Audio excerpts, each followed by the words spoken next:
건축주가 반드시 갖춰야 할 9가지 기본 중에 기본입니다. 지금부터 딱 할 말만 하겠습니다. 쓸데없는 말로 시간 채우지 않는다는 말입니다. 바로 소개하겠습니다. 첫 번째, 소득. 소득 증빙은 필수입니다. 국세청에서 매년 1월 1일부터 12월 31일까지 여러분의 소득을 집계합니다. 그리고 매년 2월 기준으로 전년도에 원천 징수된 영수증을 발급받을 수 있습니다. 소득증빙은 국세청에서 발급한 원천징수 영수증과 소득금액 증명원으로만 인정됩니다. 현재 소득은 대부분 재직증명서로 대체해서 증빙을 하게 됩니다. 원천징수와 소득금액 증명원 상으로 소득이 높으면 높을수록 건물주의 자격 요건이 충족이 된다고 보시면 되겠습니다. 두 번째, 직장. 직장은 대기업이나 인지도 있는 중견기업에 근무한다면 우대를 받을 수 있습니다. 당연하죠. 중소기업에 근무한다고 해도 네이버에 검색해서 나오는 정도의 회사면 웬만해서는 대부분 인정이 된다고 보시면 됩니다.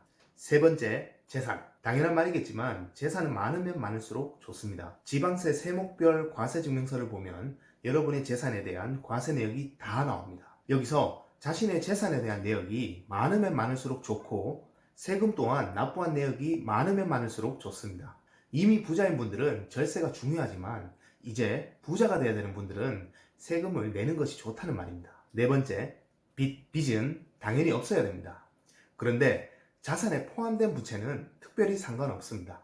여기서 제가 말하는 빚은 땡빛을 보고 말하는 겁니다. 예를 들자면 카드론, 현금 서비스, 신용대출, 카드 할부금 등입니다. 다섯 번째, 신용점수. 신용점수는 통상적으로 최소 700점대는 나와줘야 은행 거래가 가능합니다. 국내에서는 대표적으로 나이스 신용정보와 올크레딧 신용정보사의 점수가 내 신용을 평가하는 기준이 됩니다. 두 군데 평균치가 최소 700점대는 나와줘야 됩니다. 점수는 높으면 높을수록 금융권에서 혜택을 받고 우대를 받을 수 있습니다. 여섯 번째, 종잣돈. 10억대 건물주가 되기 위한 최소한의 종잣돈은 마련되어야 합니다. 저는 개인적으로 3배수 레버리지 효과를 가장 선호합니다. 예를 들어 보겠습니다. 사업의 규모가 10억이라면 최소한 자기 자본이 3억은 있어야 된다는 말입니다. 그래야 큰 문제 없이 순조롭게 진행될 수 있습니다. 4배수, 5배수, 10배수로 레버리지를 높이면 높일수록 리스크는 기하급수적으로 커지게 됩니다. 그래서 초보자분들은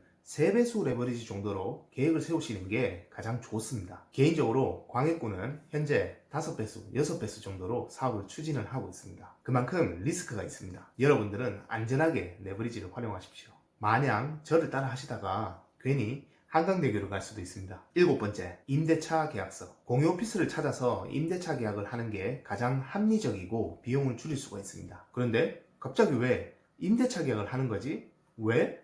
제가 임대차 계약 얘기를 왜 하는 걸까요? 그 이유는 바로 뒤에 8번째 때문입니다. 아무튼 임대차 계약을 할 때는 공유 오피스가 최고 좋습니다. 아시겠죠? 8번째, 개인 사업자. 직장인은 DSR이라는 규제를 받습니다. 그래서 고액 대출을 받기가 어렵습니다. 솔직히 거의 불가능에 가깝다고 보시면 됩니다. 하지만 방법은 있습니다. 이게 편법이나 마찬가지인데 현 금융권에서는 모두 눈 가리고 아웅하는 식으로 고액 대출을 취급하고 있습니다. 정부의 규제를 피해서 말이죠. 그러면 그 편법이 무엇이냐? 바로 개인사업자 시설자금 대출입니다. 개인사업자는 DSR 규제를 애초에 적용받지 않습니다.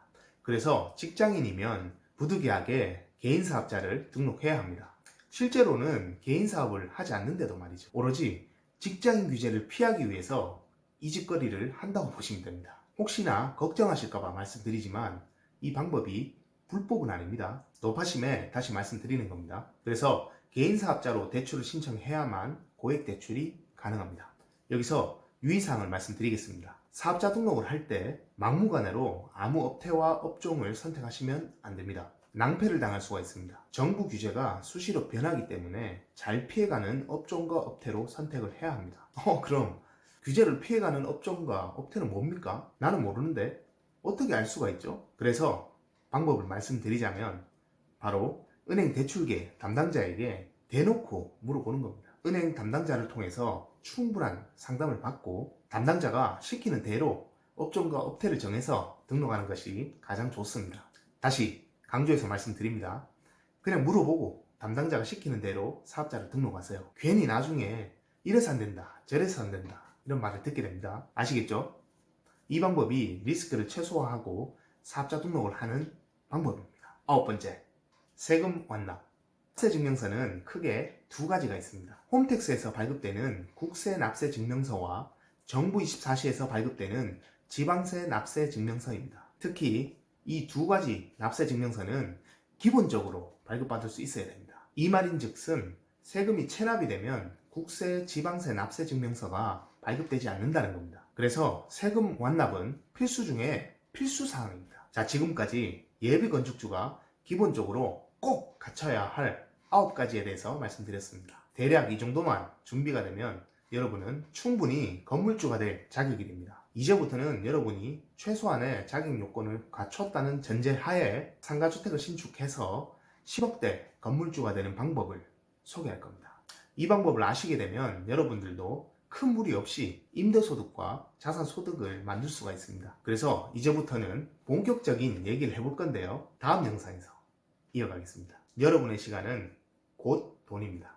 소중한 시간을 광해꾼 채널에 써주셔서 정말 감사합니다. 간만에 하니까 힘드네.